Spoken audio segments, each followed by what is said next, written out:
Voilà, ce matin, nous prenons comme lecture dans l'évangile de Jean, au chapitre 6. Ce matin, je vais vous lire en entier ce chapitre, et en cela, je vais faire peut-être quelque chose que nous ne faisons pas couramment. On prend des extraits, mais à l'époque où peu de gens savaient lire, les prédicateurs lisaient les textes qui leur était parvenu. Donc ce matin, nous commençons dans ce chapitre 6. Après cela, Jésus passa de l'autre rive du lac de Galilée, appelé aussi le lac de Tibériade. Une foule immense le suivait, attirée par les guérisons miraculeuses dont elle avait été témoin. C'est pourquoi Jésus s'en alla dans la montagne et s'assit là avec ses disciples. La Pâque, la fête des Juifs, était proche. Jésus regarda autour de lui et vit une foule nombreuse venir à lui. Alors il demanda à Philippe: où pourrions-nous acheter assez de pain pour nourrir tout ce monde? Il ne lui posait pas la question. Il ne posait cette question que pour voir ce qu'il allait répondre. Car, en réalité, Jésus savait déjà ce qu'il allait faire. Philippe répond: mais rien que pour donner à chacun un petit morceau de pain, il faudrait au moins 200 pièces d'argent, lui répondit Philippe. Un autre disciple, André, frère de Simon-Pierre, lui dit: il y a ici un jeune homme, un jeune garçon, qui a 5 pains d'orge et 2 poissons. Mais qu'est-ce que cela pour tant de monde? Dites-leur à tous de s'asseoir, leur ordonna Jésus. C'est bien décrit, la scène. L'herbe était abondante à cet endroit, et la foule s'installa donc par terre, sur l'herbe. Il y avait là environ 5000 hommes. Jésus prit alors les pains, remercia Dieu, puis les fit distribuer à ceux qui avaient pris place sur l'herbe. Il leur donna aussi autant de poissons qu'ils en désiraient. Quand ils eurent tous mangé à leur faim, Jésus dit à ses disciples: ramassez les morceaux qui restent, pour que rien ne soit gaspillé. Ils les ramassèrent donc, remplirent 12 paniers avec ce qui restait des 5 pains d'orge qu'on avait mangés. Lorsque tous ces gens-là virent le signe miraculeux de Jésus, ils s'écrièrent: pas de doute, cet homme est vraiment le prophète qui devait venir dans le monde. Mais Jésus, sachant qu'ils allaient l'enlever de force pour le proclamer roi, se retira de nouveau tout seul dans la montagne. Remarquez ça. Donc Jésus est seul dans la montagne. À la tombée de la nuit, ses disciples redescendirent au bord du lac. Ils montèrent dans un bateau et se dirigèrent vers Capernaum sur l'autre rive. Il faisait déjà nuit et Jésus ne les avait pas encore rejoints. Un vent violent se mit à souffler et le lac était très agité. Les disciples avaient déjà parcouru 5 ou 6 kilomètres quand ils virent Jésus marcher sur l'eau et s'approcher de leur bateau. L'épouvante les saisit, on les comprend. Mais Jésus leur dit: c'est moi, n'ayez pas peur. Ils voulurent alors le faire remonter dans le bateau, mais au même moment, ils touchèrent terre à l'endroit où ils voulaient aller. Les autres évangiles rapportent, vous rappelez ces passages, que Pierre a dit à Jésus: si c'est toi, ordonne que j'aille. Vous voyez, il y a des détails qui sont rajoutés dans les autres évangiles. Mais en tout cas, ils arrivent à bon port et là va commencer autre chose. Le lendemain, ceux qui étaient restés sur l'autre rive se rendirent compte qu'il n'y avait eu là qu'un seul bateau et que Jésus n'avait pas accompagné ses disciples.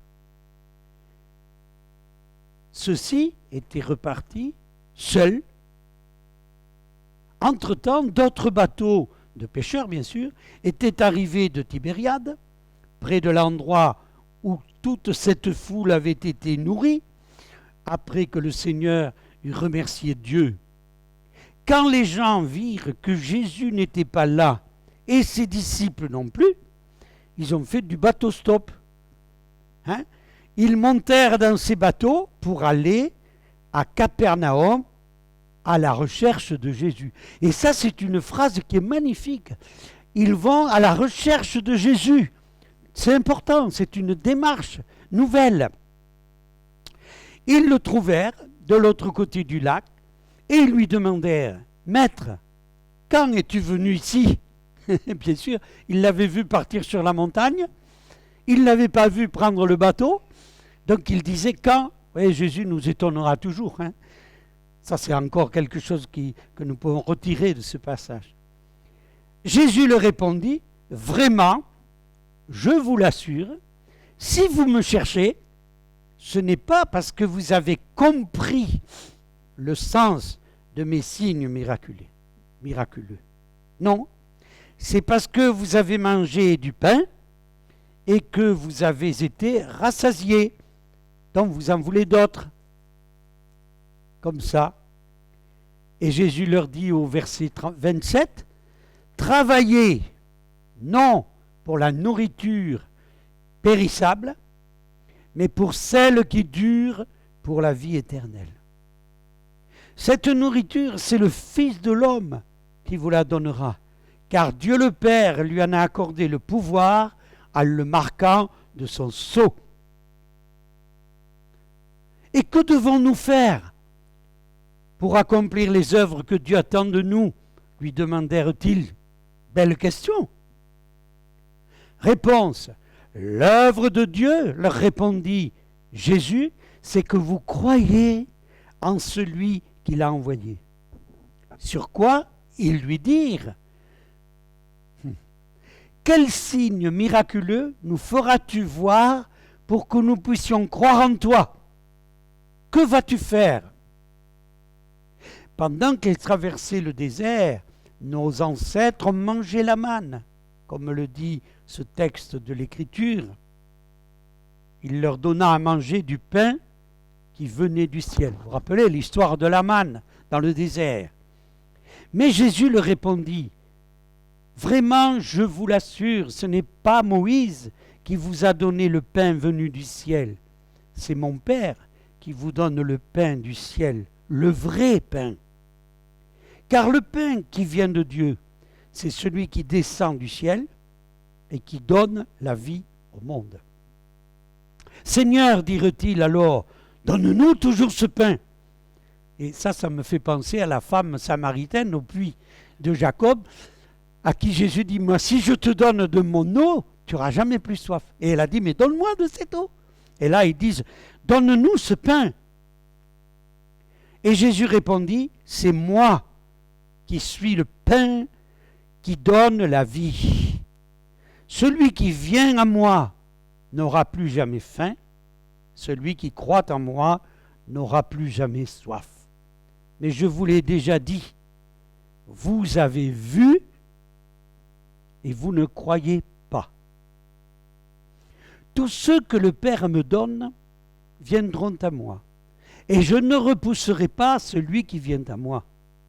Car si je suis descendu du ciel, ce n'est pas pour faire ce qui me plaît, mais pour accomplir la volonté de celui qui m'a envoyé. Or, celui qui m'a envoyé veut que je ne perde aucun de ce qu'il m'a donné, mais que je les ressuscite au dernier jour. Oui, telle est la volonté de mon Père, que tous ceux qui tournent leur regard vers le Fils et qui croit en lui possède la vie éternelle. Et moi, je les ressusciterai au dernier jour. Alors les gens se mirent à murmurer contre lui, parce qu'il avait dit, c'est moi qui suis le pain descendu du ciel. Il disait, voyons, n'est-ce pas Jésus, le fils de Joseph? Nous connaissons bien son père et sa mère. Un autre évangile dit aussi, ses frères et sœurs sont au milieu de nous. Comment peut-il prétendre qu'il est descendu du ciel? Jésus leur dit, cessez donc de murmurer ainsi entre vous. Personne ne peut venir à moi si le Père qui m'a envoyé ne l'attire. Et moi, je le ressusciterai au dernier jour. Dans les écrits des prophètes, vous pouvez le lire, cette parole. Dieu les instruira tous. Tout homme qui écoute la voix du Père et qui se laisse instruire par lui, vient à moi.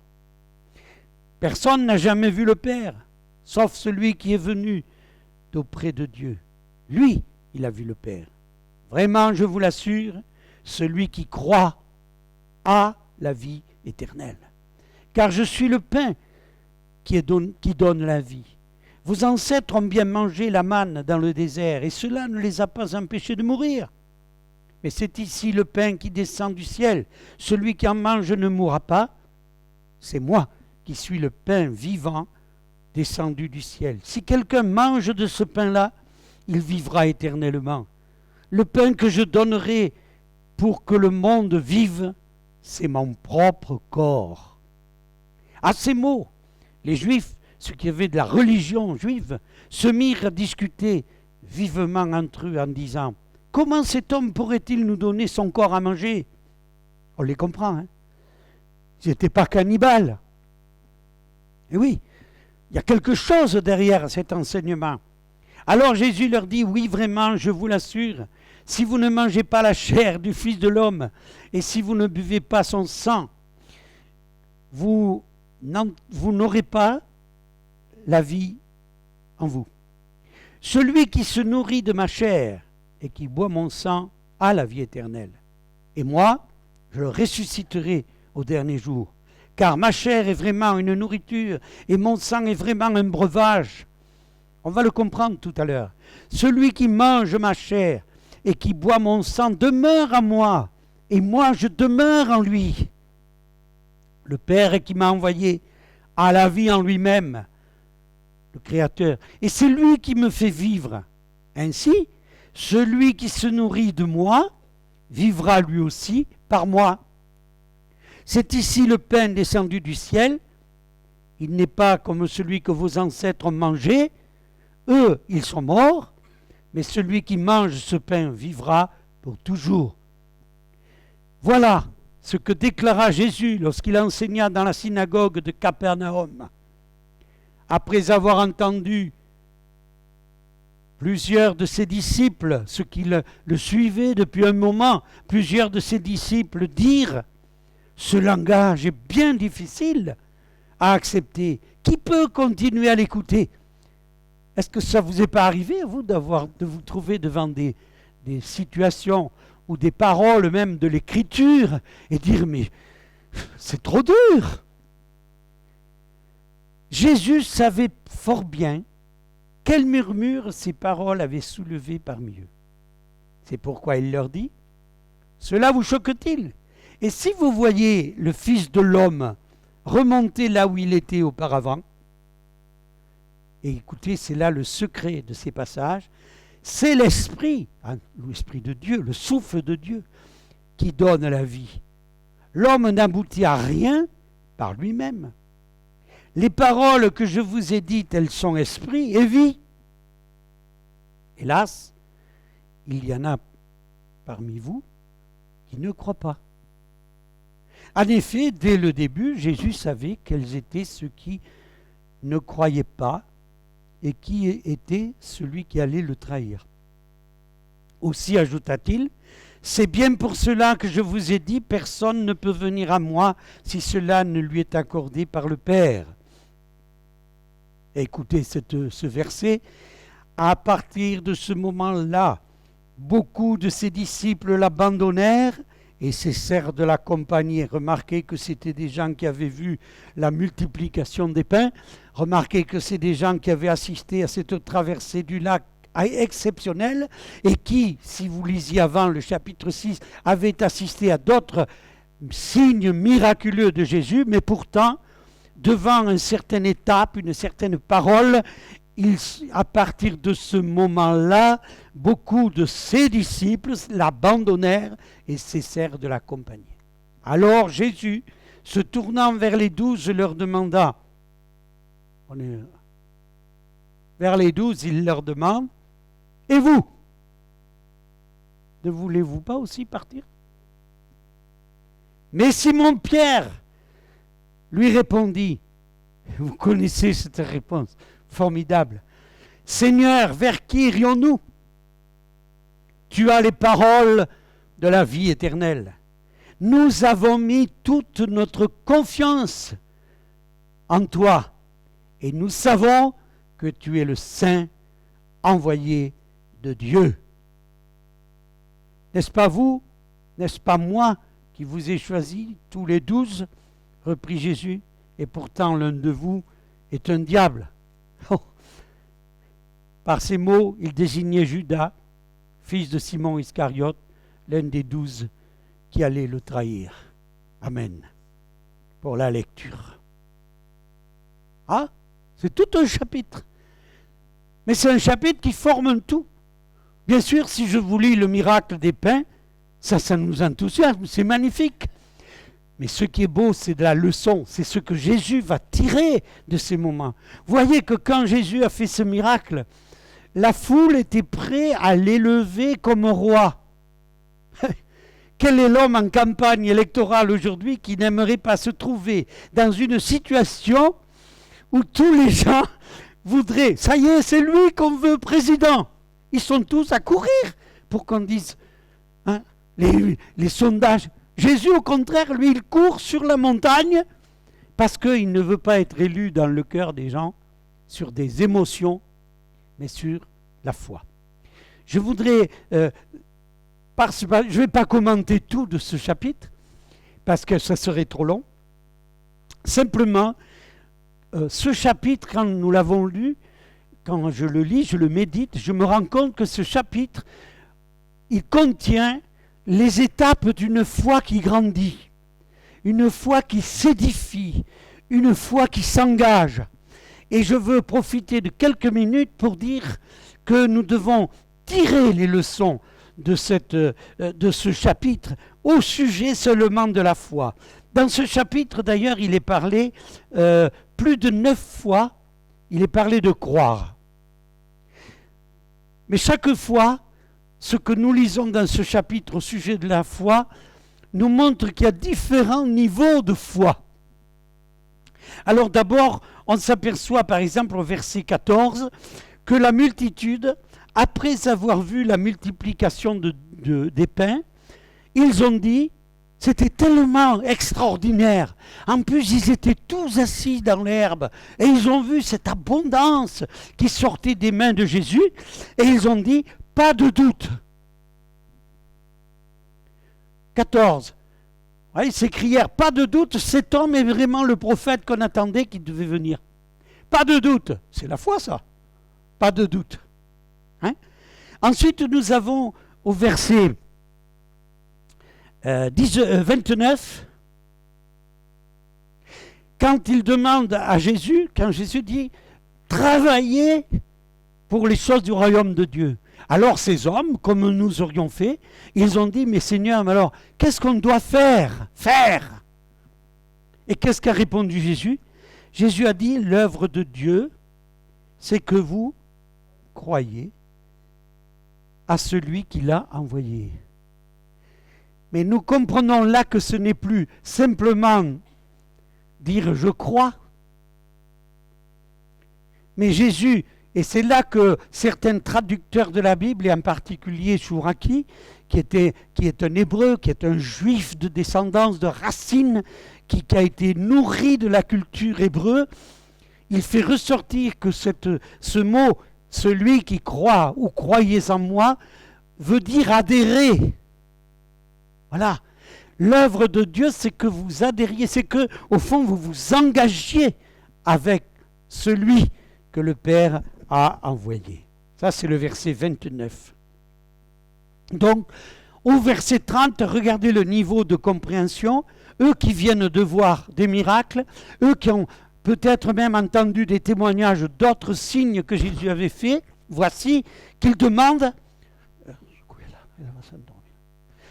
voici qu'ils demandent, mais quel signe miraculeux fais-tu? Quel signe miraculeux fais-tu?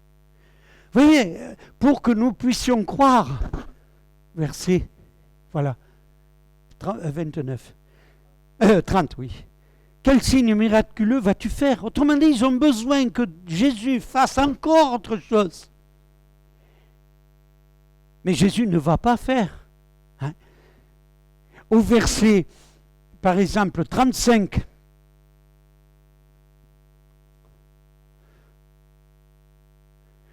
Seigneur, au verset 34, il dit, Seigneur, donne-nous toujours ce pain-là. C'est normal, ils ont envie. Vous voyez, c'est une soif dans le cœur. C'est normal et ils demandent à Jésus, donne-nous ce pain-là. Et Jésus, et c'est là que je veux montrer que la foi, c'est notre confiance et notre adhérence au Seigneur Jésus. Jésus répondit, c'est moi qui suis le pain qui donne la vie. Celui qui vient à moi n'aura jamais faim. Celui qui croit en moi, donc qui adhérera à moi, qui me fera confiance, n'aura plus jamais soif. Mais vous discernez déjà, en réfléchissant dans ce chapitre, que ce n'est pas évident. Ça ne vient pas naturellement au cœur de l'homme de faire une telle confiance, de s'attacher comme cela à Jésus. Donc, ça nous montre que même notre combat à nous pour croire, c'est-à-dire avoir la foi, avoir cette confiance dans le Seigneur, ça fait partie d'un combat. C'est pourquoi l'apôtre Paul dira à Timothée, son élève, beaucoup plus tard, il lui dira qu'il l'encouragera à combattre pour la foi et par la foi. Parce que la foi, c'est un combat. Voilà. On est confronté constamment devant des réalités humaines, charnelles. Jésus donnera le mystère, la réponse à ce mystère dans ce verset où il dit « Ma parole est esprit et vie ». Elle est esprit et vie. La parole de Jésus, ce n'est pas un précepte.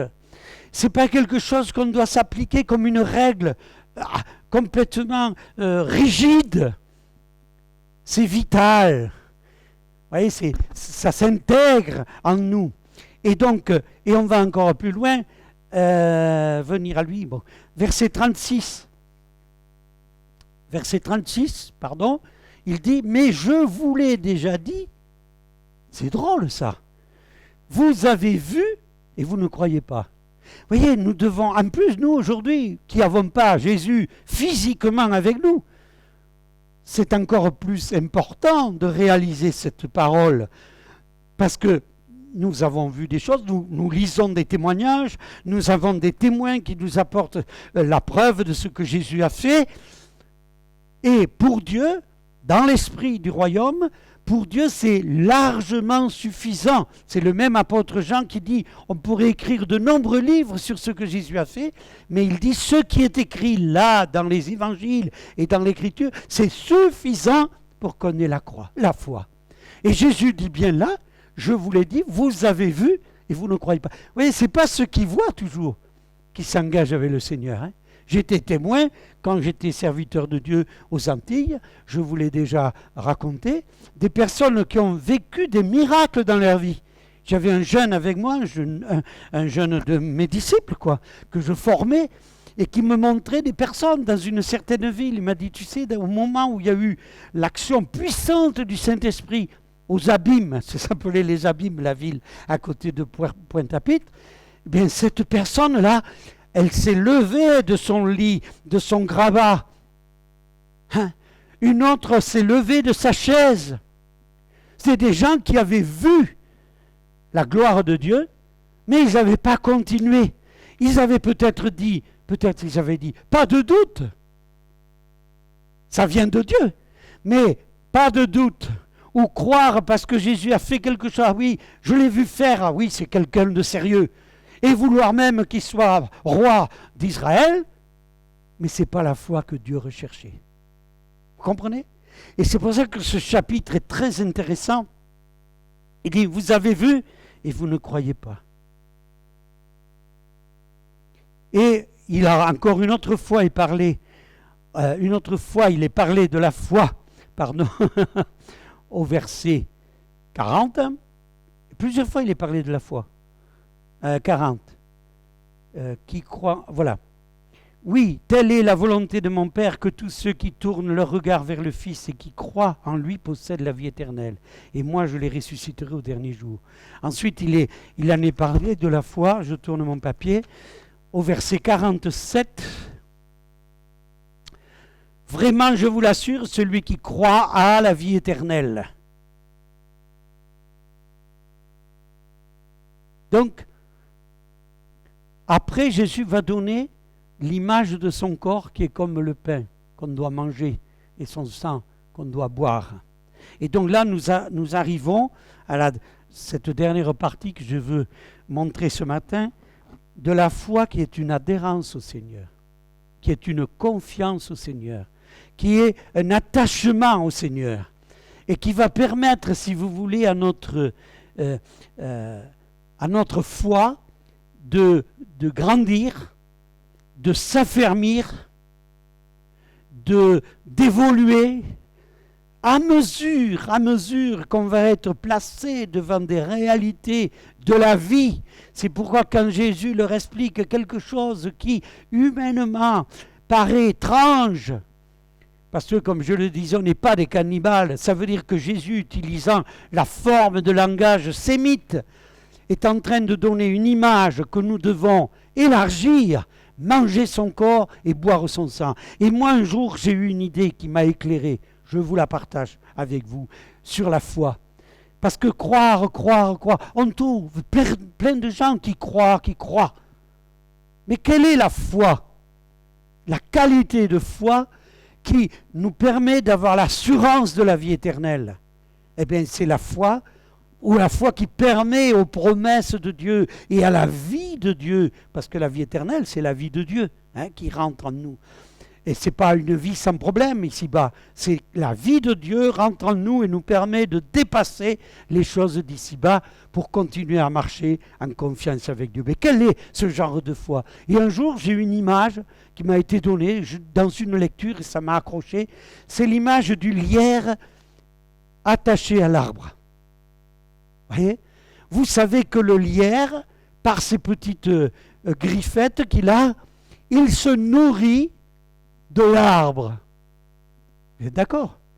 Eh bien, la foi, ce n'est pas simplement une croyance, c'est une adhérence.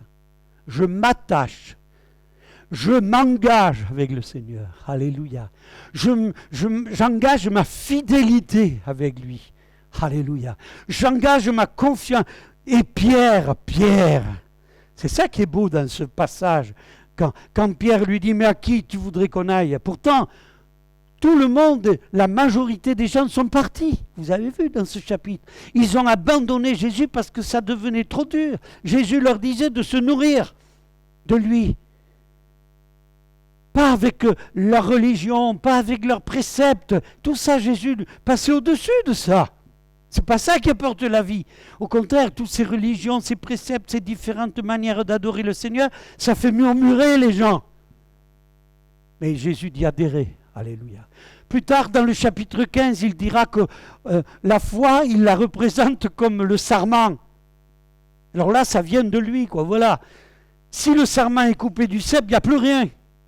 Plus tard, l'apôtre Paul va se servir de cette image de la foi comme une adhérence avec la greffe de l'olivier, une greffe. Je pense que vous savez un peu ce que c'est une greffe. On prend une branche d'un arbre, normalement on prend un bon arbre, un bon fruit, et on le greffe sur un pied d'arbre sauvage. Mais Dieu a fait le contraire, il est écrit. Il a pris l'olivier franc, la vie, et il a mis dessus des gens comme nous, qui étions des oliviers sauvages, et il nous a greffés. Et ça, c'est la foi, parce que c'est la foi qui nous attache au Seigneur. Ma soeur, mon frère, ma foi, ta foi est importante. Amen. Tu me diras que c'est que Dieu, par son esprit, a inspiré ta foi. Jésus le dit plusieurs fois dans ce passage. Si ce n'est pas le Père qui vous éclaire, si ce n'est pas le Père qui vous attire à moi. Donc il y a quelque chose de mystérieux dans l'œuvre de Dieu. C'est qu'au fond, Dieu nous a éclairés. Mais dites-vous bien que quand même, si Dieu vous a éclairé, comme il veut éclairer tous les hommes, ce qui est écrit, vous avez reçu la lumière. Et quand vous l'avez reçu, vous avez commencé à croire. D'accord ? Et la Bible nous dit, bien, continuons à croire. Ça devient difficile, parce que Jésus va parler plus tard. Il va dire, mais vous serez appelés à souffrir pour moi, si vous continuez à lire les chapitres dans Jean. Hein ? Vous aurez, il va dire à ceux qui croient, quel message ? Il va dire à ceux qui croient, si vous croyez en moi, vous aurez des persécutions dans le monde. Et qui va dire Alléluia pour les persécutions ? Hein ? Qui va dire, oh, gloire à Dieu, je suis content d'avoir des persécutions. Est-ce qu'il y en a qui sont contents d'avoir des persécutions ? Non, mais Jésus dit, vous en aurez.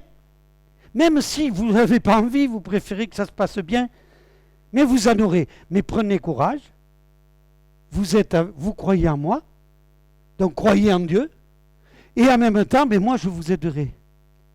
Je vous donne la vie éternelle, et bien là je vous en donnerai une dose pour que vous puissiez. C'est pour ça que nos frères dans les pays persécutés sont capables de traverser, de garder la foi, alléluia, de nous donner même des leçons dans ce domaine. Et oui, donc nous aussi. Ben, ce matin, je voulais vous dire, j'aurais parlé plus longtemps, mais je ne peux pas. Voilà la foi que Dieu attend de nous. Un attachement, une fidélité. Et même si un jour vous demandez à Dieu de faire un miracle dans votre vie, quelque chose qui vous paraît incroyable, qui vous paraît pas réalisable, il n'y a que lui qui peut le faire, demandez-le lui, mais comme un enfant qui demande à son père. Dans l'amour. Ne lui demandez pas comme une preuve qu'il existe. Demandez-lui parce que vous êtes attaché à lui. À quel autre ayons-nous qu'à toi, Seigneur ? Et Pierre dit, nous avons mis toute notre confiance. Ça aussi, voilà, la confiance, c'est la foi. On a mis toute notre confiance en toi. On tiendra le coup. Il a même eu l'audace, vous le savez bien, de dire à Jésus qu'il ira avec lui jusqu'à la mort. Hein ? Mais Jésus a dit, tu ne sais pas ce que tu dis. D'ailleurs, plusieurs fois, Pierre ne savait pas trop ce qu'il disait. Mais comme il était attaché, il avait mis toute sa confiance en lui, Jésus a continué à le garder dans ses voies. Et rappelez-vous, je termine par là, que quand il a fait le fanfaron et qu'il a dit ça, mais Jésus lui a dit, je prierai pour que ta foi ne défaille pas. Et je veux prier ce matin pour que notre foi ne défaille pas. Mais grandissons dans la foi. Nourrissons notre foi. Nourrissons-la avec l'écriture. Nourrissons-la avec l'action de grâce, avec les louanges. Et pas toujours avec des demandes, mais avec des louanges, de l'adoration, de la reconnaissance envers lui. Quelqu'un a prié ce matin, il a dit, Seigneur, je veux me rappeler tes bienfaits. Et quelqu'un a dit, tes bienfaits se renouvellent chaque matin. Voilà ce que nous devons rappeler à notre cœur. Et puis sachons aussi prier avec action de grâce, avec louange, que notre amour, parce que la foi rejoint l'amour pour le Seigneur. Et vous savez que ce qui restera à la fin, après le jugement, où on passera tous par le feu, c'est la foi et l'amour. Amen.